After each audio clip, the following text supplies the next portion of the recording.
Quiero, hermanos, esta mañana que vayamos al Evangelio de Mateo, capítulo 26.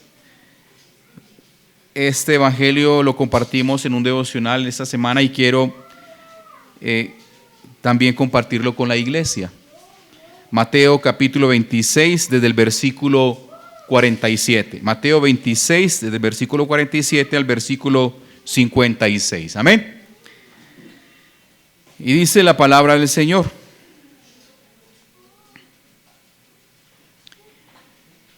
mientras todavía hablaba, vino Judas, uno de los 12, y con él mucha gente con espadas y palos, de parte de los principales sacerdotes y de los ancianos del pueblo. Y el que le entregaba les había dado señal diciendo: al que yo besare, ese es, prendedle.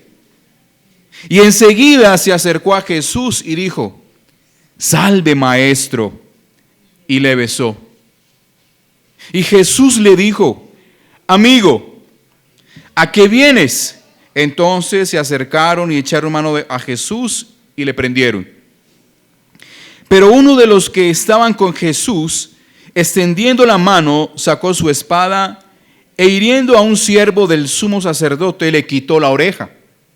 Entonces Jesús le dijo: vuelve tu espada a su lugar, porque todos los que tomen espada, a espada perecerán.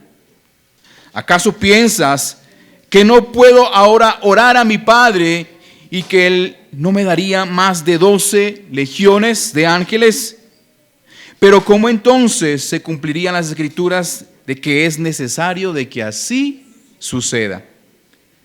En aquella hora dijo Jesús a la gente: como contra un ladrón habéis salido con espadas y con palos para prenderme.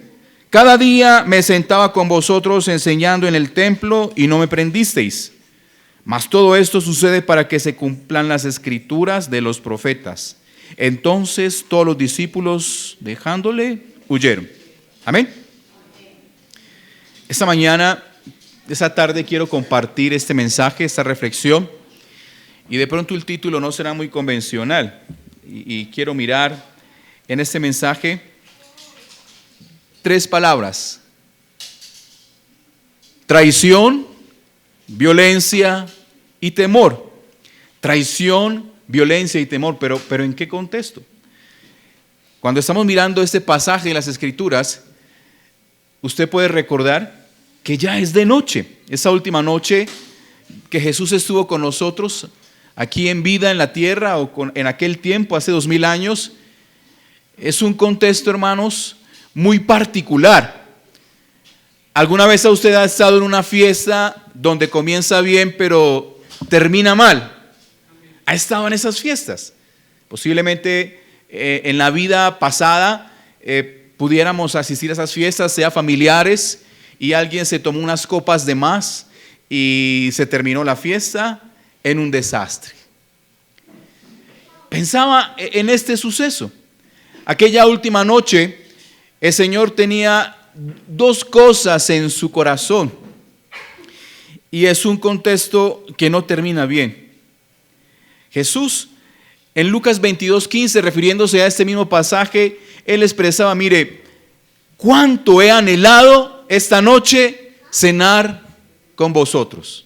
El deseo del Señor Jesús era estar con sus discípulos. El deseo de Jesús es estar con su iglesia. Él sabía que era la última noche. Él sabía que iba a ser crucificado y tendría que ascender al cielo.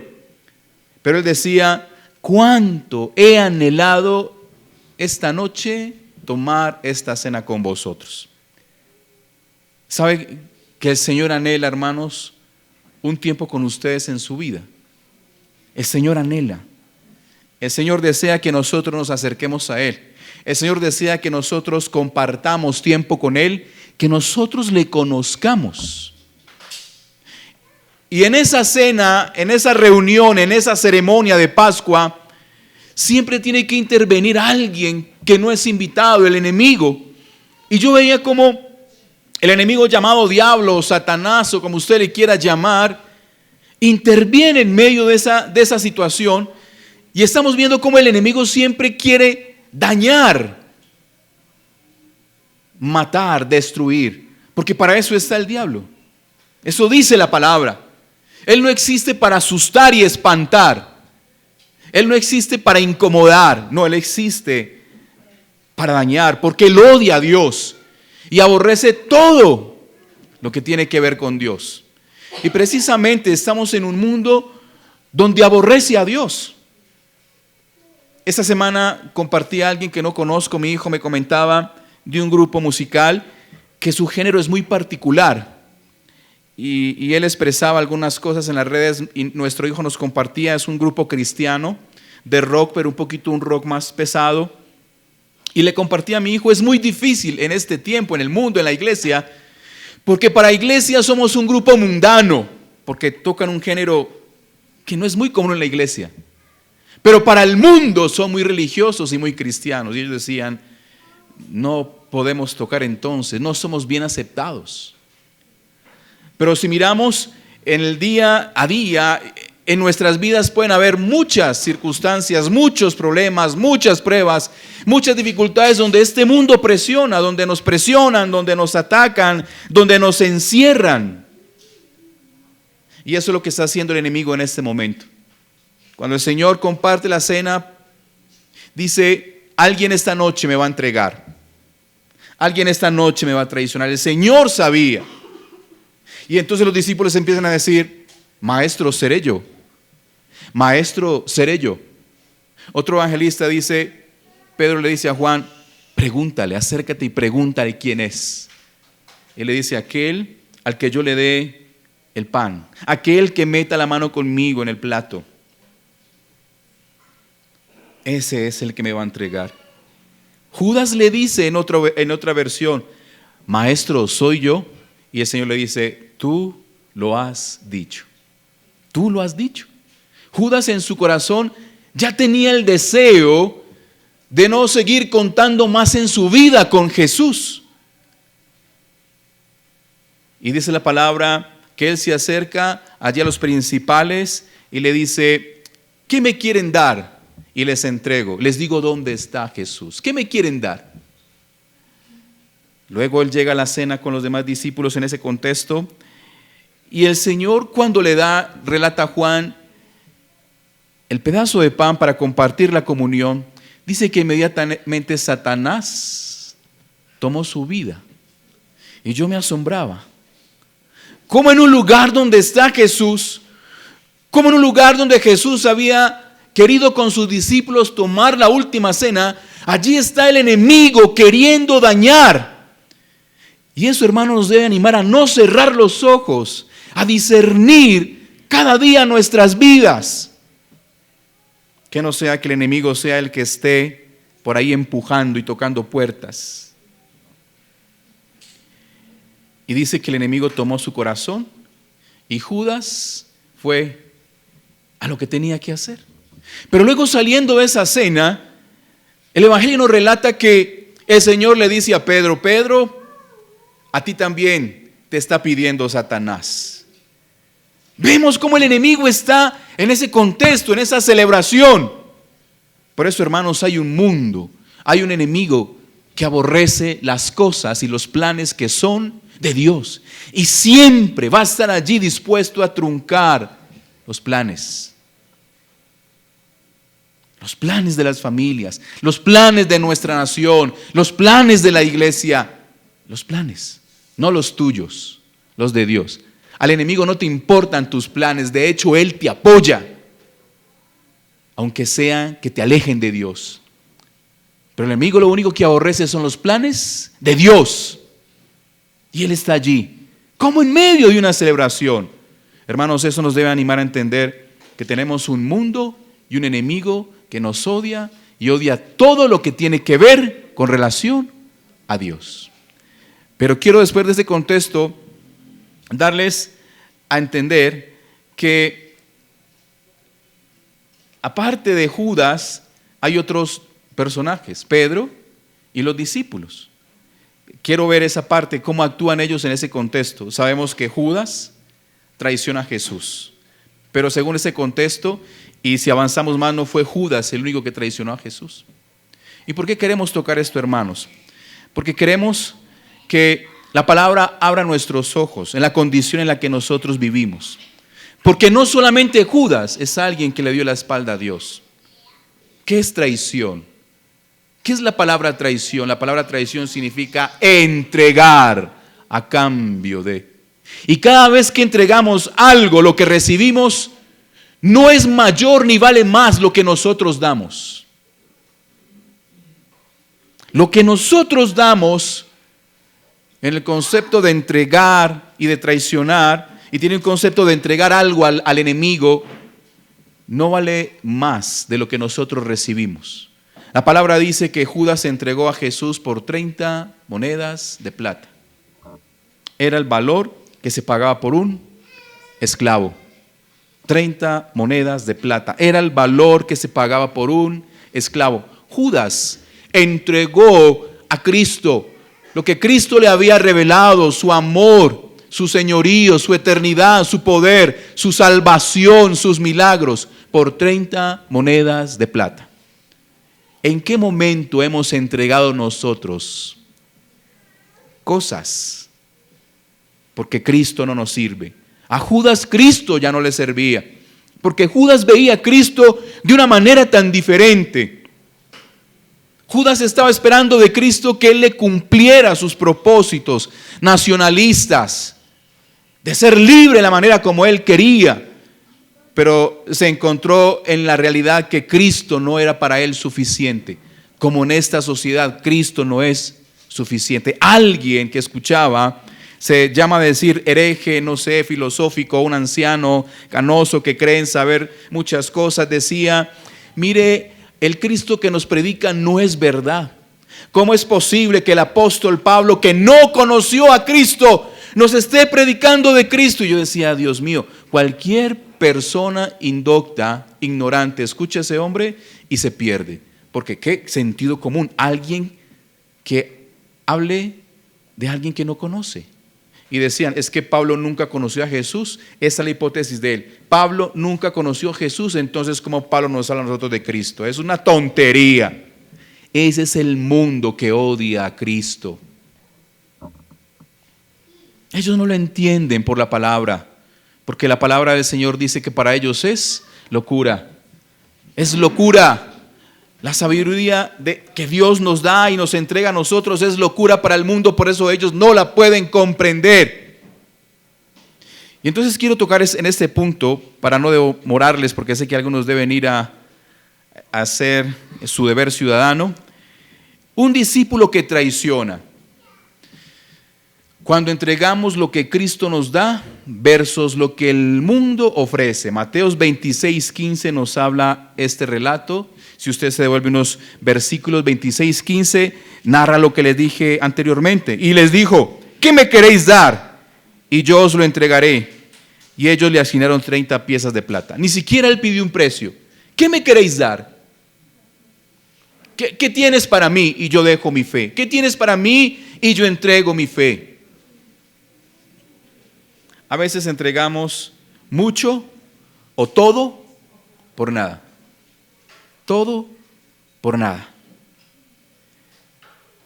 Pero cuando miramos este relato, yo quiero que me acompañen el versículo 49. Un discípulo que traiciona.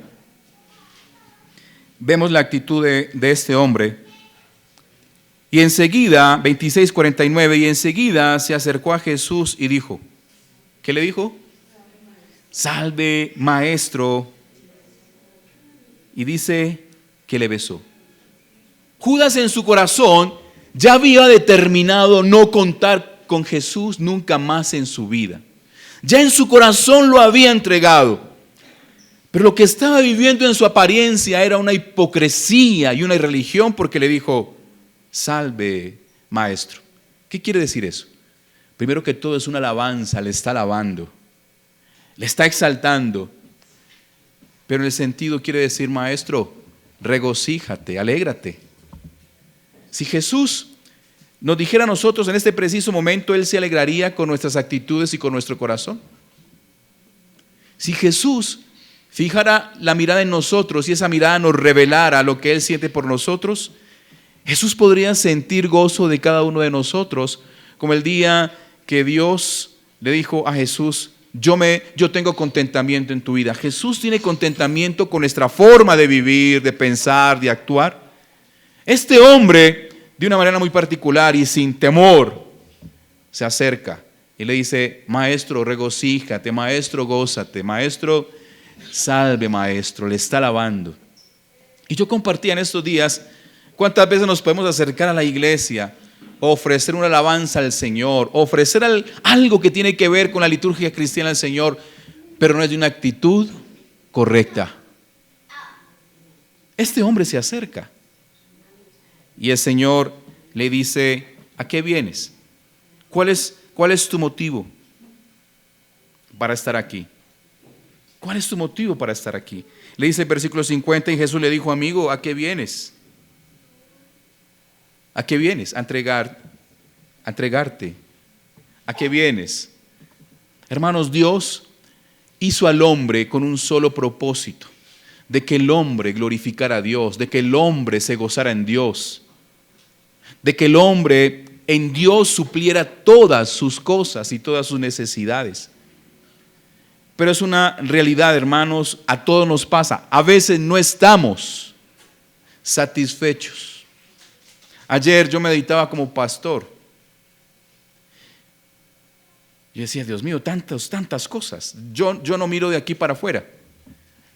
Cuando miro dentro de la iglesia, tantos problemas, tantas dificultades, hermanos que se enferman, hermanos con problemas, matrimonios divorciándose, tantos problemas. Y pensaba: Señor, ¿qué hacemos con los jóvenes? ¿Qué hacemos con los niños? ¿Qué hacemos con las mujeres? ¿Qué hacemos con los hombres? Y lo que hacía, Señor, orar y decirle: Señor, es tu obra, porque entregamos tan fácil, hermanos, nuestra fe, entregamos tan fácil nuestras convicciones. Por mucho que uno le predique a los jóvenes: jóvenes, cuídense; a los niños, por favor, cuídense; a los matrimonios, por favor, matrimonios firmes, vamos hacia adelante. Como cuando decía nuestra madre: mientras más uno le dice haga esto, no lo haga, ¿qué dice? Hágalo. Yo decía: Dios mío, Señor, ¿qué está pasando dentro de la iglesia? ¿Qué está pasando dentro de la comunidad? Cuando uno les dice busquen más de Dios, más se alejan. Entregamos tan fácil nuestra fe, hermanos. Pero me encanta, hermanos, porque eso no es un mensaje para regañarles. Me encanta el final de este mensaje. Porque cuando yo meditaba en esta palabra ayer últimamente repasando, me alegraba el corazón lo que veía lo último, después de Jesús ver a una persona que le traicionó, que le ofreció una falsa alabanza, que el único motivo por el cual se acercó a Cristo fue entregarlo. Judas fue un hombre que fue vencido por el mundo. Judas fue un hombre que fue vencido por su carne y por el diablo. Judas fue un hombre que estuvo cerca de Cristo y no le conoció. Hay muchos matrimonios aquí que llevan 10, 15, 20 años y el esposo todavía no conoce a su esposa y su esposa todavía no conoce a su esposo. ¿Cómo es posible que podamos llevar tanto tiempo juntos y no nos conocemos? Me encanta la época de noviazgo. Aquí veo algunos novios. Me encanta la época de noviazgo, porque la época de noviazgo es la época donde uno muestra la parte más bonita. La etapa de noviazgo es donde uno se presenta más mejor. No quiere que le descubran esa partecita y que como, ay, yo no sabía que usted era así. Ay, yo no sabía que usted tenía esto. Pero cuando llega el matrimonio es la etapa donde nos conocemos, donde nos revelamos tal y como somos. Hermanos, esa es la vida del matrimonio. revele, muéstrese tal como es. Si yo no le demostrara a mi esposa mis debilidades, ella no sabría cómo ayudarme. Yo no se las muestro para que ella me deje. Yo se las muestro para que ella me ayude. ¿Y sabe qué hace mi esposa con mis debilidades? ¿Usted qué cree que hace ella? Me la refrega todo el día. Me muestra si ve. No, ella ora por mí. Y me encanta cuando me dice, amor, usted ha cambiado. Un poquito, pero ha cambiado. ¿No le ha pasado a usted? Eso es lo que Dios quiere que nosotros presentemos delante de Él. Si Judas se acerca, como yo le decía en esta semana, Señor, venga, yo no entiendo esto, no tiene sentido seguir predicando el Evangelio, tanta gente tan dura, tan difícil, tanto. Pero después Él me reconfortaba. Si nosotros nos acercamos a Dios y le decimos, Señor, mire, no entiendo tantas cosas, pero por favor explíqueme. Antes de darte la espalda, por favor, enséñeme porque no quiero perder el examen. Como cuando me decían mis padres, mire, si usted no entiende algo, pregúntele al maestro. Y si no, pregúntele al alumno que más sabe. Pero no, por favor, no pierda. Vaya, acérquese. ¿Sabe que muchas veces gané cosas por preguntar?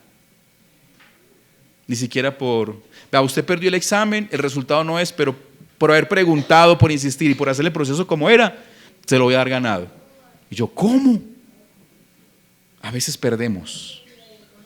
Señor, mire, yo no entiendo, yo no sé cómo es esto, yo no sé perdonar, yo no sé orar, yo no entiendo tu palabra, pero acércate a mí. Judas tenía la oportunidad de acercarse, mire maestro, tengo ganas de traicionarte, de dejarte, de venderte por 30 monedas, pero ayúdame. ¿Quién eres tú? De verdad, ¿quién eres tú? Porque yo esperaba de ti otras cosas. Yo esperaba de la iglesia, yo esperaba de la fe, yo esperaba de Cristo otras cosas, pero no sale nada. Más bien entonces, busquemos por otro camino. ¿Cuál fue el resultado de Judas? Se colgó y se quitó la vida.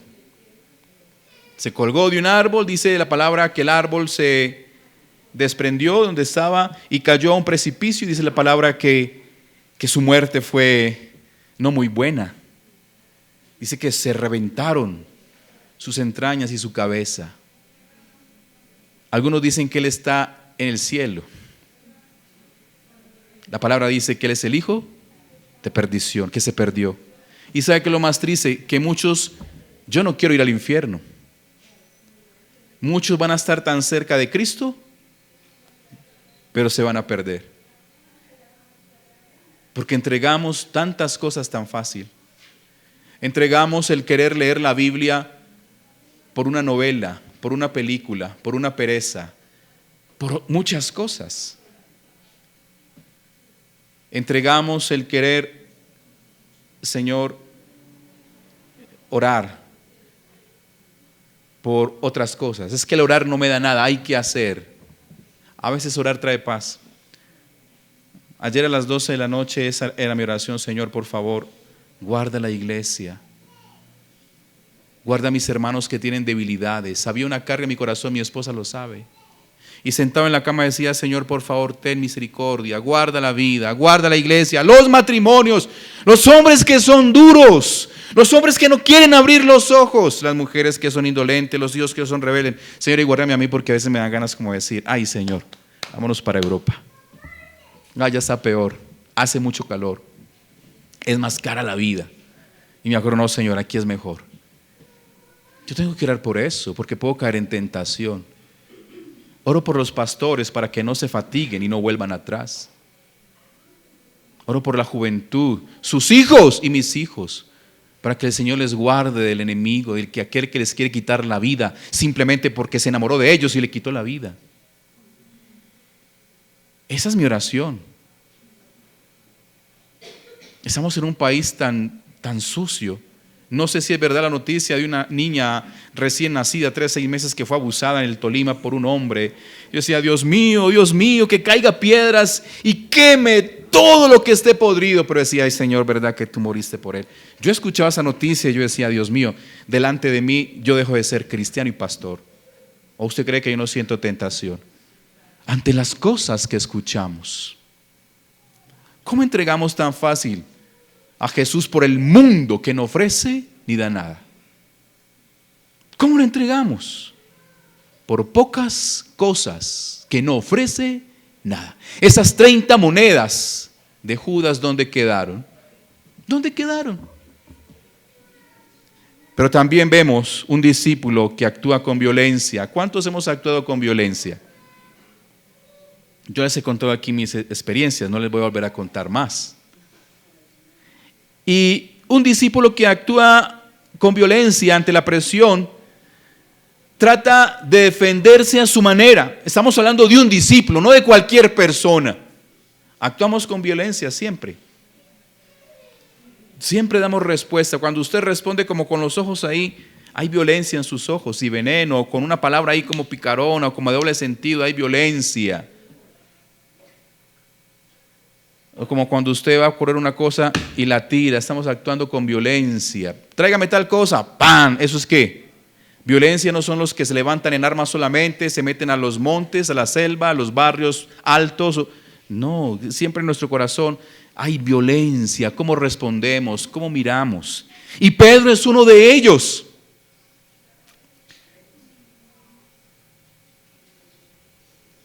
Mis hermanos, hay cosas en nuestra vida que no esperábamos, que no son buenas, pero esas cosas que vienen no siempre son derrotas.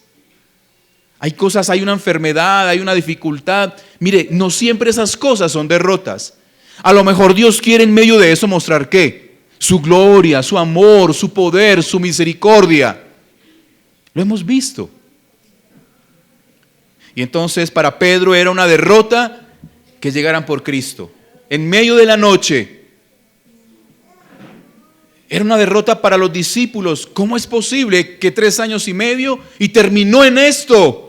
El maestro capturado. ¿O cree que ellos no dudaron en ese momento si era el Señor o no era el Señor? Pero si es el que vimos. El mar acallar y la tormenta aquietarse, si es el que vimos. A demonios ser expulsados, a muertos resucitados, si es el que vimos a ver gente sanada, si es el que vimos a darle de comer a mucha gente, ¿cómo es posible que caiga tan fácil? Y entonces Pedro, en esa actitud florida de Pedro, toma una espada, un discípulo de 3 años y medio, todavía con una espada en su cintura. Hermanos, cuando usted venga a la iglesia, venga sin espada. Yo creo que Pedro tendría que andar con una espada porque era pescador. Como un campesino que está en el campo que anda con su machete. Hermano, pero no venga a la iglesia con el machete, déjelo en su lugar. Pedro estaba todavía en su corazón con ese viejo hombre allá en la cena con su espada va cualquier cosa. Pastor, no hay que andar con una cosita por si alguna cosa, hermanos. En estos días me encontré un cuchillo en el parqueadero de mi casa. Todo finito, todo yo. ¿De quién será este cuchillo? ¿Y sabe qué fue lo primero que yo hice? Guardarlo en una esquina donde nadie lo vea por si alguna cosa. Imagínese el pastor pensando en eso. Por allá está, se ve esa cacha por allá así solita por si alguna cosa. No, si hay que partir un limón o un mango, si esos mal pensados, hermanos. Pero hay gente que anda así, armados en su corazón, no con armas, armados en su corazón, con palabras, con respuestas. Entonces, ante la presión, este hombre actuó con violencia. Él no entendía el propósito. Y cuando nosotros no entendemos el propósito de Dios, nos lleva a actuar de maneras inapropiadas, de maneras alocadas, afanadas, violentas. Y cuando nosotros actuamos con nuestros medios, ¿qué producimos? Venganza. Varones, eso está en el corazón de los varones cuando éramos pequeños, ya no. Siempre había un dicho: el que pega de último, pega dos veces. Entonces, en una pelea, ¿cómo está esperando la gente? Yo estoy quieto y yo espero, porque voy a decir, es que te pegué porque tú me pegaste. Cuando el Señor le dice a Pedro, dice en el versículo 51, pero uno de los que estaban con Jesús, extendiendo la mano, sacó su espada e hiriendo a un siervo del sumo sacerdote, le quitó la oreja. Hermano, Pedro, ¿a dónde apuntó con esa espada? ¿A dónde apuntó Pedro con esa espada? Él no quería hacerle allá una perfilación de oreja. Él quería apuntarle donde sabía que causaba daño. Pedro, no sé si tuvo mala puntería, fue un milagro de Dios que le corrió yo no sé. Pero la actitud de Pedro era otra. Y el Señor le dice a Pedro, entonces Jesús le dice, vuelve tu espada a su lugar, porque todos los que tomen espada, perecerán. De la manera como nosotros tomemos la justicia, si es humana y si es inapropiada, esa misma justicia nos tomará a nosotros. No en vano la palabra dice que la venganza es del Señor. La justicia es del Señor. Y dice, ¿acaso piensas que no puedo ahora orar a mi Padre y que Él no me daría más de 12 legiones de ángeles? Cuando yo miré esta parte, yo dije, Dios mío, ¿cómo es posible la oración? Cristo hubiera orado, y dice la palabra que el Señor le hubiera dado ¿cuántas legiones? 12. Para acabar no con esa gente, para acabar con todo el mundo. Hay una historia en la Biblia donde un ángel mató a muchos hombres. Un ángel. Ahora una legión de ángeles. No es para acabar con un grupito, es para acabar con todo. ¿Acaso no puedo orar a Dios? Y como muchas veces nosotros pensamos, que se acabe todo ya. ¿Acaso no puedo yo orar y decirle a Dios, Señor, acabe todo esto ya? Ya no más, yo no voy a ir a la cruz. Acábalo. Hermanos, esta gente venía con piedras y con palos. Cómo esa gente aborrecía a Jesús. Cómo esa gente odiaba las cosas de Jesús, que lo que estaba haciendo, lo estaba haciendo de noche para que la gente no viera. Era un encarcelamiento o un juicio ilegal. A veces uno no entiende en nuestro país que dejan gente que toman gente que hace delitos graves y simplemente lo sacan porque fue ilegal su captura. Y Dios mío, ¿cómo es posible? Hasta en eso hay cuidados. Y fue ilegal. Y el Señor dijo, ¿acaso no puedo yo orar a mi Padre? La violencia en lugar de ¿qué? De la oración. Un discípulo que es violento tiene que aprender a orar. Eso le está diciendo, ¿acaso no puedo llorar? Pero ustedes también, yo les había dicho que lo que pidan en mi nombre, eso ustedes lo pueden recibir, pero no oramos. ¿Qué poder tiene la oración por encima de nuestra actitud violenta? Señor, por favor, aplaca la ira de este hombre, de esta mujer, Señor. Por favor, Señor, yo no quiero actuar, Señor, por favor, toma el control de las cosas. ¿Cree usted que eso no tiene valor delante de Dios? Hay que orar. Señor, toma el control. Cuando usted escuche vecinos peleando, no pegue la oreja al muro. Ore, Señor, te pido que si están peleando, que ese hombre no le pegue a esa mujer, que no le vaya a quitar la vida, que esa mujer no le vaya... Ore. O que un hijo, ¿cuántas cosas vemos hoy? Un hijo que le quitó la vida a un padre en una riña, un padre que le quitó la vida a un hijo en una riña, o hermanos que se mataron. Ore, no se quede grabando, filmando, ore. Me aterra cuando hay pleitos en las calles y lo primero que la gente hace es grabar. Es grabar. Pastor, ¿y qué hago? Pues ore. Señor, por favor, ten misericordia y por favor, avergüenza al enemigo. Dice la palabra entonces que nuestros medios producen más venganza, porque cuando usted toma la justicia por su mano propia, esa venganza se va a reproducir. Pero el versículo 53 nos muestra la obediencia de Cristo al Padre cumplió su propósito eterno. Jesús dijo en ese momento: ¿acaso yo no puedo orar y vendrán legiones para que acaben con esto? Pero el Señor en el versículo 53 dice, 54 y 55 dice: pero ¿cómo entonces se cumplirán las escrituras de que es necesario que así se haga? Eso iba a pasar. Jesucristo dijo que así tenía que pasar. Y Él fue obediente al diseño del Padre. Él fue obediente al propósito del Padre. Hermanos, ore a Dios y oremos a Dios para que no actuemos de manera violencia. Usted sabe lo que trae la violencia a este país. Hemos vivido en un país, los que somos un poquito más mayorcitos, de 40 hacia arriba, nos tocó ver los 90, una etapa muy difícil. A nuestros abuelos les tocó ver una etapa muy difícil. Nuestros abuelos nos hablaban de los chusmeros y no sé qué más.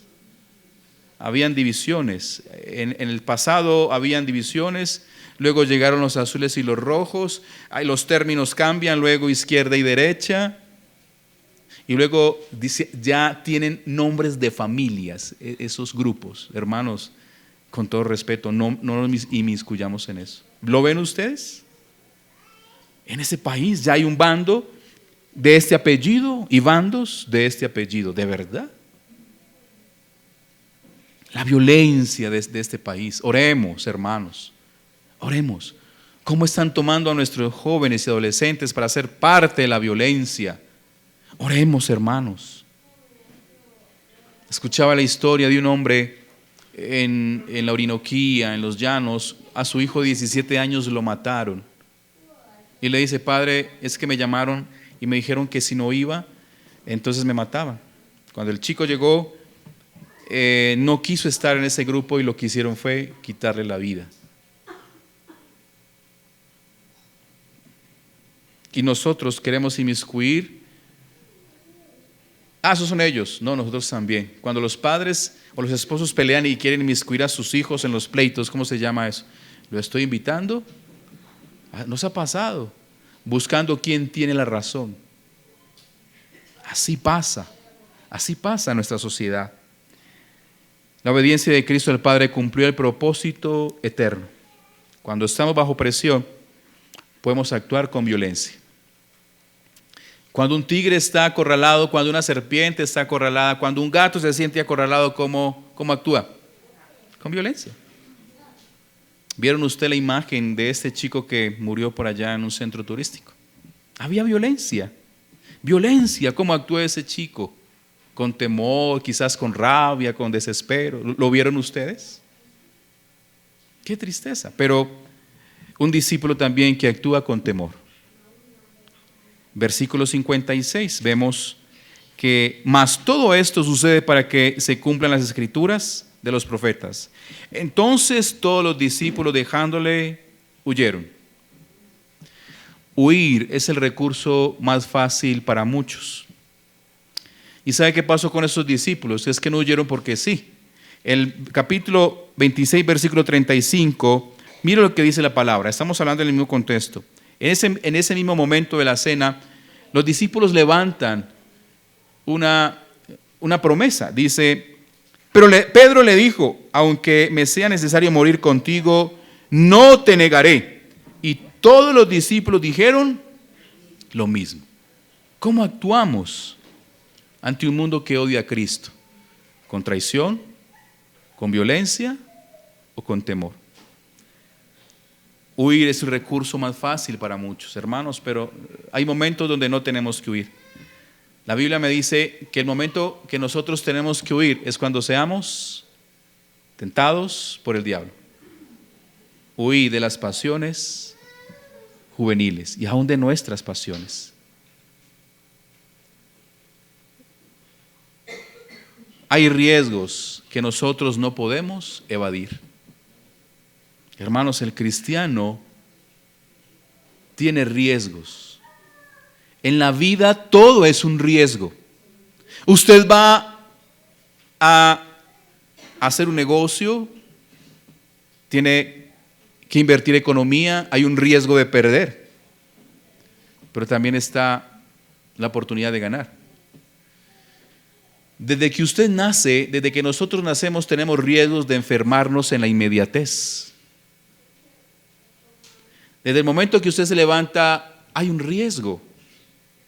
Hay riesgos en nuestros trabajos, por eso hoy existen en nuestros trabajos los departamentos de seguridad y ocupación en el trabajo que llaman.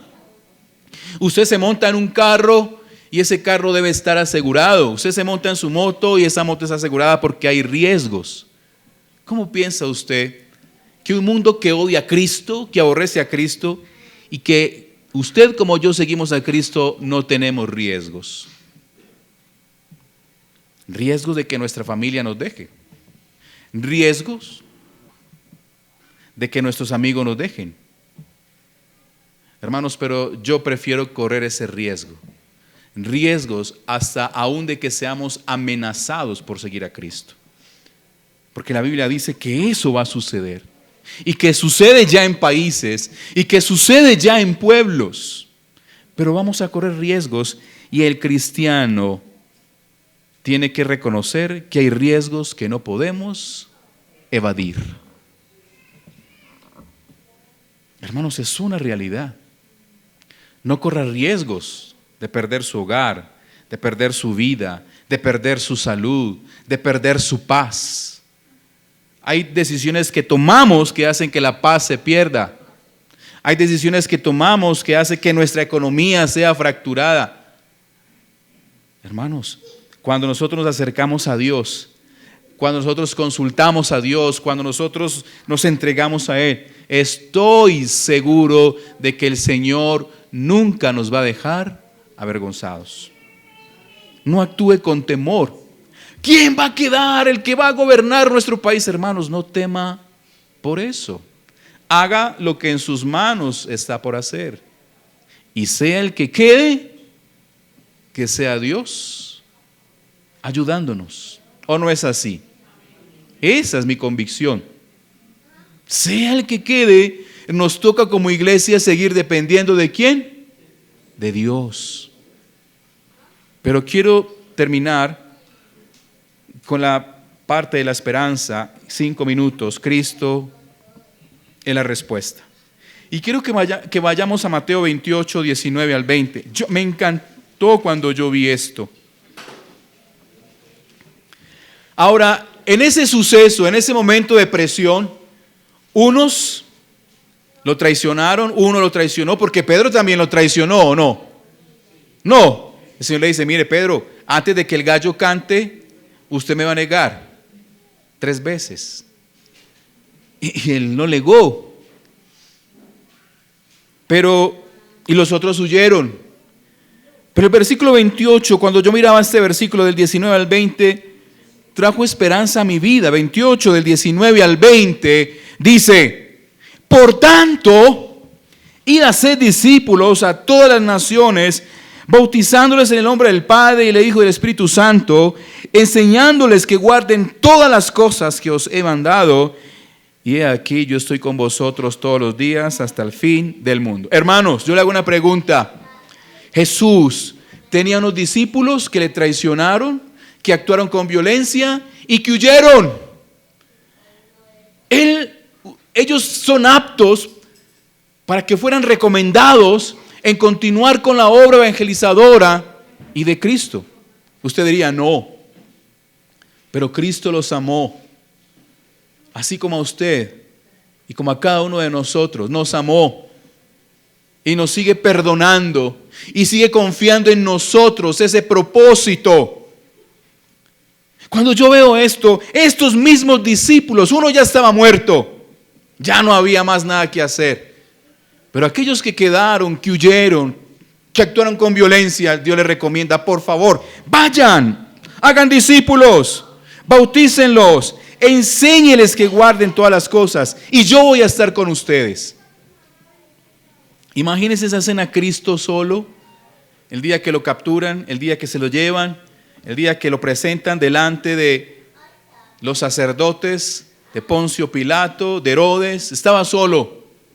El día que lo crucifican, y él le dice, mire, ustedes que me dejaron, yo voy a estar con ustedes todos los días hasta el fin del mundo.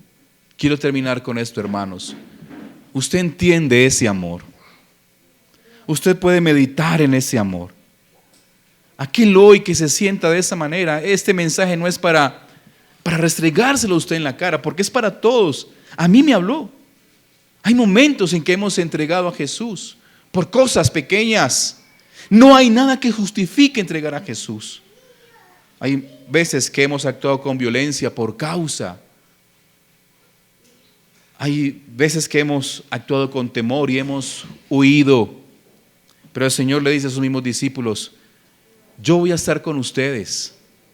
Yo voy a estar con ustedes. Vaya y hagan discípulos.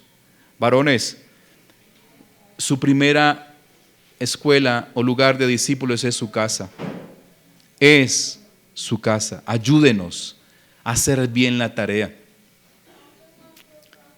Aquí hay hombres, y bendigo a Guillermo, que ya es un hombre adulto y maduro, y tiene unos hijos que él ama mucho, pero aún Guillermo todavía sigue siendo el padre de ellos y sacerdote de ellos. Toco ese ejemplo para que como padres no pensemos que como ya tenemos, mi padre tiene 70 y algo, yo tengo 47 y pensarán que mi padre ya no tiene sobre mí. No, mi padre debe orar por mi vida, debe exhortarme, debe animarme, debe corregirme. No es que él es no. Los hijos de Eli, ¿cuántos años tenían? Y el Señor le dijo, mire, por causa de que usted no le estorbó a ellos el camino, está pasando esto. Su hijo puede tener 50 años, hermano, pero usted es un sacerdote de su casa, usted tiene palabra para animarle, para corregirle, para exhortarle, para ayudarle. A eso es lo que yo voy. No es que usted tenga autoridad sobre ellos, no. Es que usted puede, como sacerdote, hijo, hijas, varón, esposa, usted que es de Dios, tiene el valor delante de Dios. Mire, usted no está actuando como Dios dice. Aquí la palabra me dice esto. Y la palabra dice que yo soy un vaso. ¿Un vaso qué? Desechable. ¿Sí o no, Luis? ¿Un vaso qué? Frágil. Entonces, si la palabra dice que yo soy un vaso frágil, tráteme con fragilidad. Mujeres, no es con violencia. Hágale y verá que yo también tengo con qué. No es así. La palabra. Varones, tomen y tomemos nuestro lugar. Me encanta esa tarea de Cristo. El amor y perdón de Jesús, confiándonos su grande propósito. El amor de Jesús confiando su grande propósito.